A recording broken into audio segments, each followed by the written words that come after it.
Hi everyone, I'm going to show you how to do an edit in the style of Matthieu Bourel, I presume he's French. So you need your picture open and then you're going to make a selection. So down the left hand side, if your third selection doesn't look like this, called the lasso tool, right click it, select lasso tool.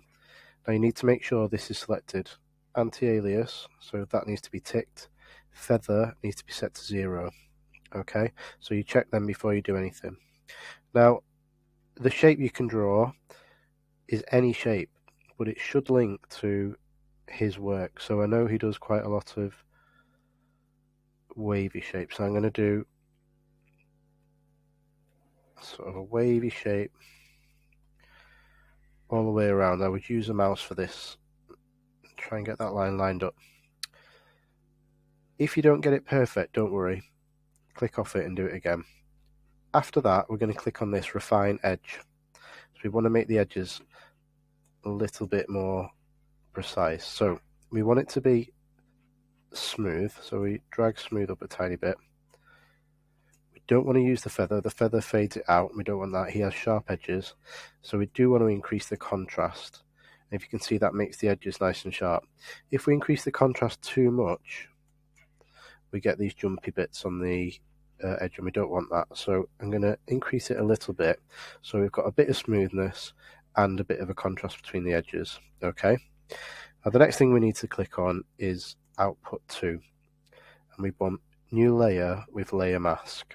Okay, so this is going to give us a new layer and it's going to add a layer mask to it. So click that and press OK.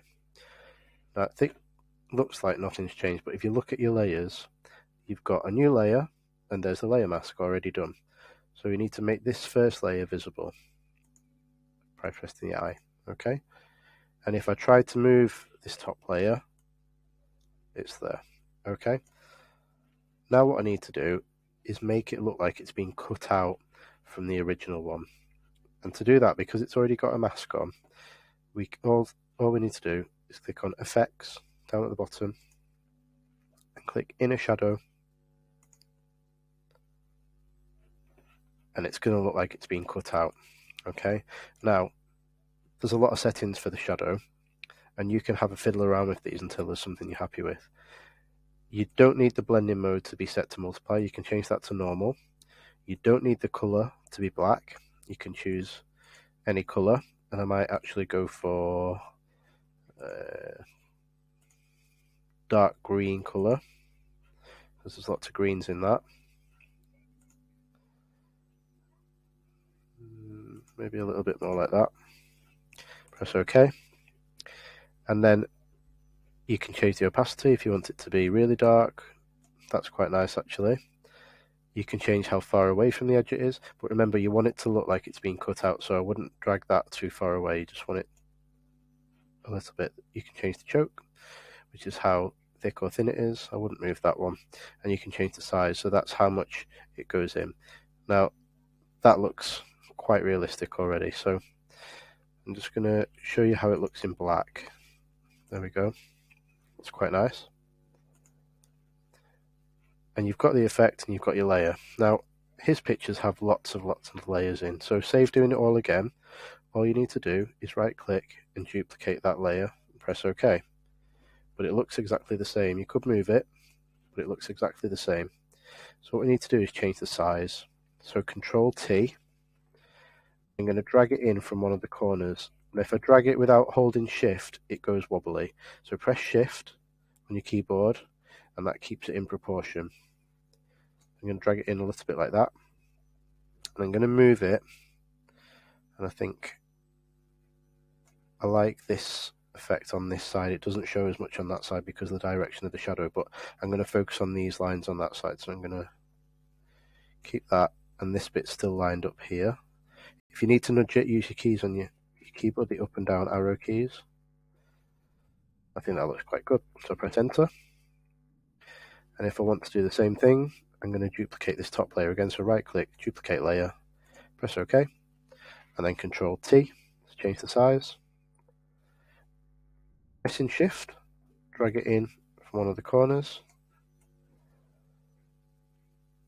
That looks a little bit that. And you can see it starts to look like it's being cut out.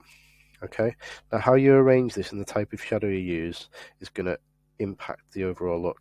I don't really like the way this looks actually up here, so I'm going to go back to layer 1, that's my middle layer.